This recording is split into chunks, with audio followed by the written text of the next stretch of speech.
The next step on the back is the bracing the back. And the first thing that we will do is reinforce this glue joint right here. Remember, this is 2.5 millimeters thick, so the glue surfaces are really, really thin, and it wouldn't take a whole lot. If you were to put a lot of pressure on this, you could probably snap this joint pretty easily. So the way you do that is, there's a piece of, I'm pretty sure it's Sitka, and I'll place this on the center line, glue it down, and that will reinforce it. And the reason, this is really lightweight, and here you can see up close, the grain on this runs this way. And it'll break pretty easily because you're breaking it on the grain. But if you tried to break it this way, well, that's just not going to happen because you're pulling with the grain. So that's what this does, is it's going to keep you from being able to break this joint by pulling aside. So it's a lightweight reinforcement strip. So I'll glue that up. I've already marked where the back braces will go. So after this is glued up, I'll start cutting braces, and then I'll cut slots and we'll install the braces. I've taken the mahogany brace stock that I had, and I cut 4 braces. I've cut them to the proper height and width, and now the objective is to get the radius on the bottom of it. Like we talked about earlier, the back of the guitar has a 15-foot radius. That's the sanding disc is what I'll use to create that contour. But what I did was I took this to my belt sander, and I sanded some of that arch already, or I sanded it in there close to the final dimension just to save me some work over here. Taking some chalk, and I've chalked up the bottom, and now it's time to start sanding again.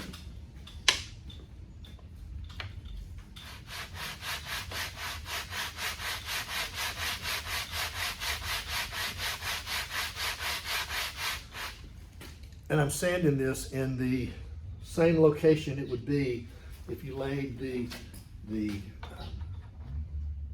template over it. This is where the brace would sit on the guitar.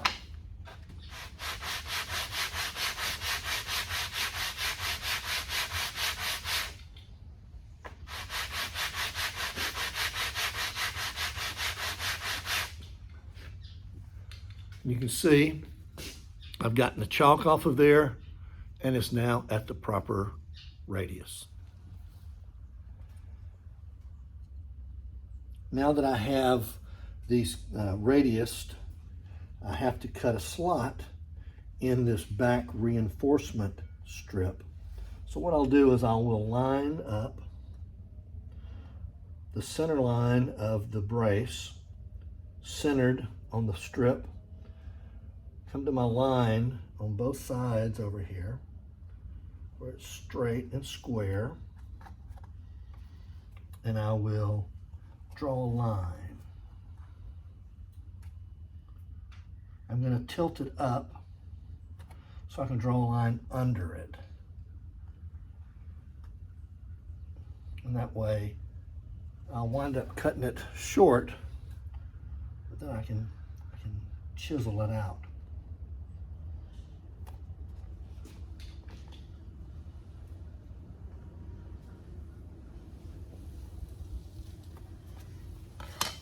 So there's my line. Now I'll take a chisel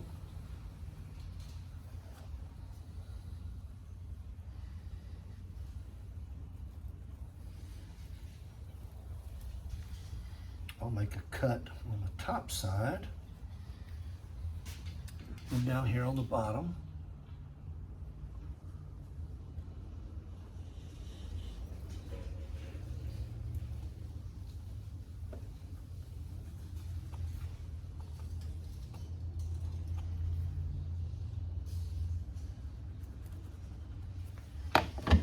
Then take a smaller chisel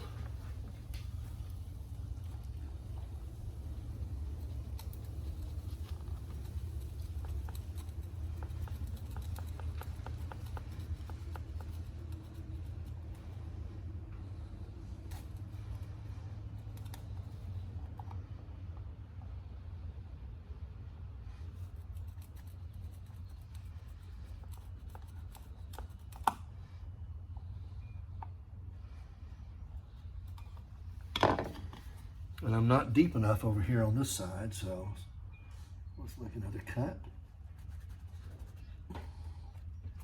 There we go.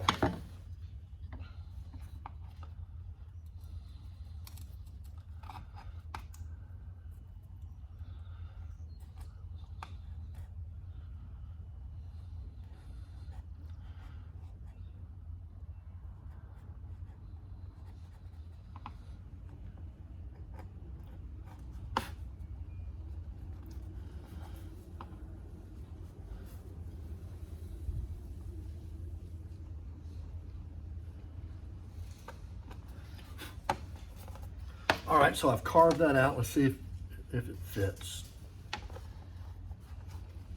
Ooh, it's a nice tight fit, just like I planned. So I'll have one more slot to cut. Then I'll come in with some sandpaper and clean this up, get a good glue surface.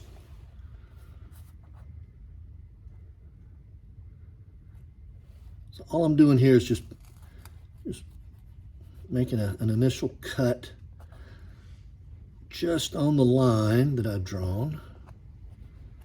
I'm trying to cut this all the way down to the rosewood. I'm going to do the same right here.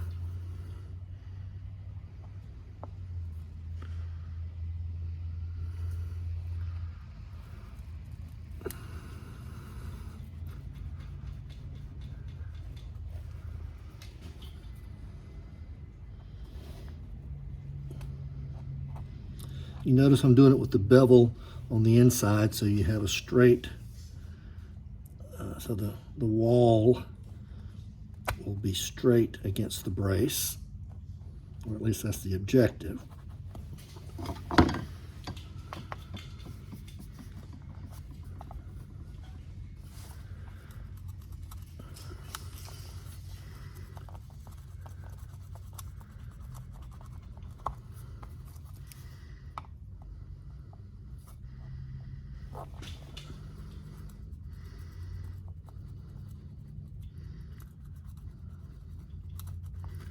Just slowly work this out. There we go. I can see some of the rosewood now. I didn't get all the way to the edge on my initial downward cut, so I'll nibble at that.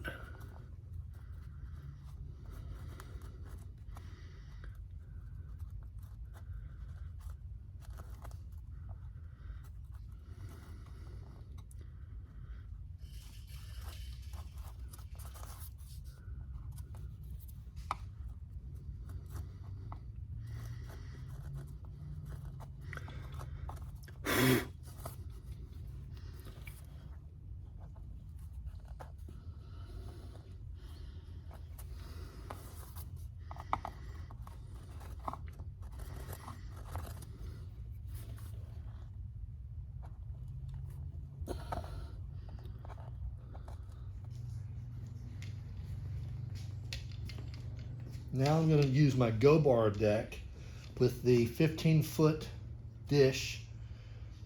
That way when the pressure's pushed down, the back will form to these braces and this dish to put the arch on here. I have I've put a bead of glue on this brace.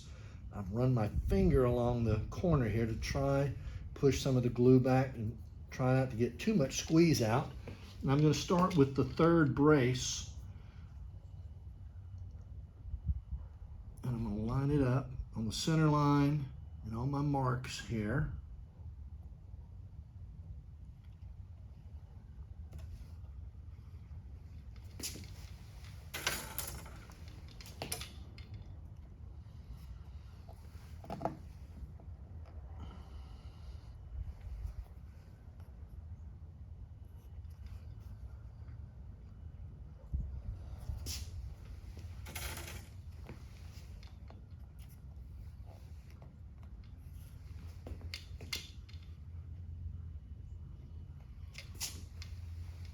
And I do have quite a bit of squeeze out. I guess I put just a little too much glue, and that's all right. That's all right, we can live with that. So I've got one brace already glued down, and I put the number 3 brace down first so I could put this one on and not be looking, or I wouldn't have this one down having to look over to put this one on. So I put some glue, and on this one I put way too much glue and got just a ridiculous amount of squeeze out. So this time I've gone much lighter on the glue, and let's see if we can get this done here.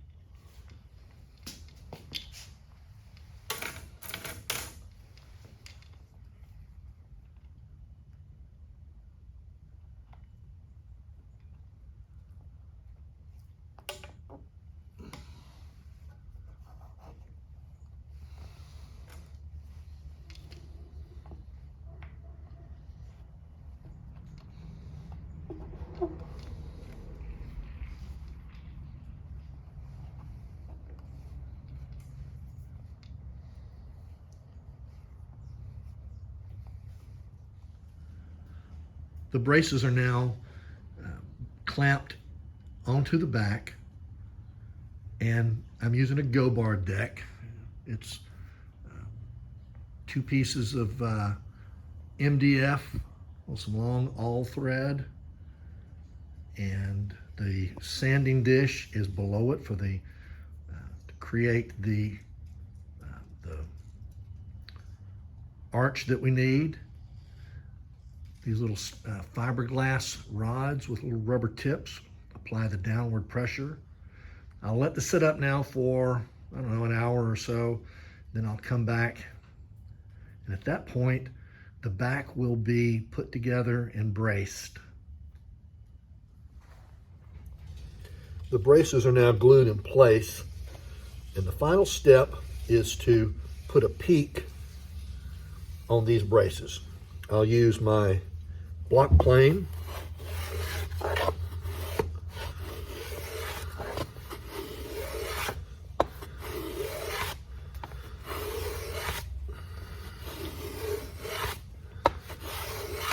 And just carve away. Pretty straightforward. It's a good feeling too when a sharp plane or a chisel is gliding through wood like this.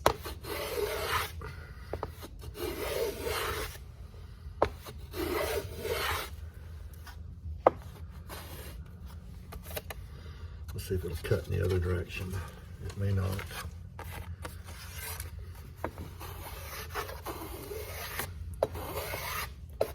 There we go.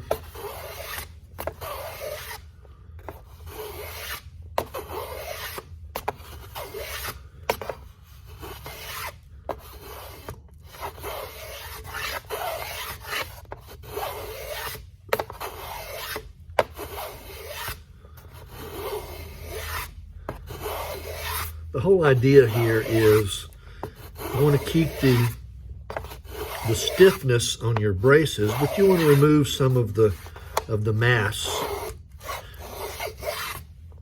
It helps with the tone, helps with the vibrations,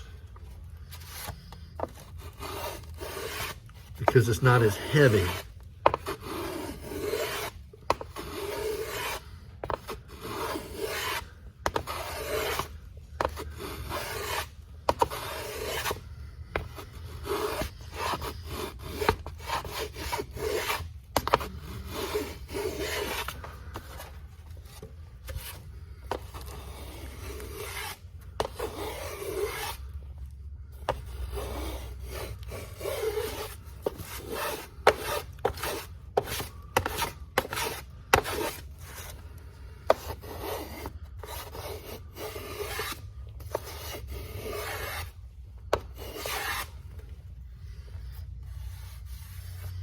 I'll do the same on these 3, then I'll come back and I'll sand them. Call it a day. So I've been working on this now since I started carving the braces for a little over an hour. And what I've done is it's completed. The back is completed. Everything's in place. I have carved the those peaks on each one of them. The scallops have been cut, and then I tried to bring all of these ends down to about 2.5 millimeters. I tried to keep them uniform. This is where it'll go through the body of the guitar. So I spent a lot of time sanding after these were carved, and then I also took a razor blade and scraped it. So how much wood did I remove? Well, here's a little idea of what I had. And there's about that much on the floor that's been blown out into the driveway.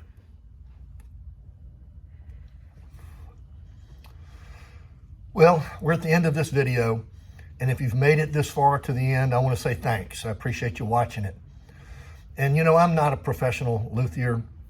I'm not even sure if I'm an amateur luthier. I think I'm a hobbyist is the way to really describe what I'm doing here. But I've been doing this for a long time, and one of the ways I've learned what I know, the bulk of it has come from watching videos just like these. So if these are helping you at all, I would ask you to subscribe, to hit the like button, and to keep watching. And if you have comments, I've had several people leave some comments with some ideas and tips. And if you've learned something, you know, building a guitar, there's fundamentals. And those fundamentals don't change very much, but there's when you watch videos like this and you watch other people do it, you see that sometimes these fundamentals are accomplished in different ways. And you might see something that you never thought of doing it that way. So again, if this helps, I would ask you to like the videos and subscribe. Thanks.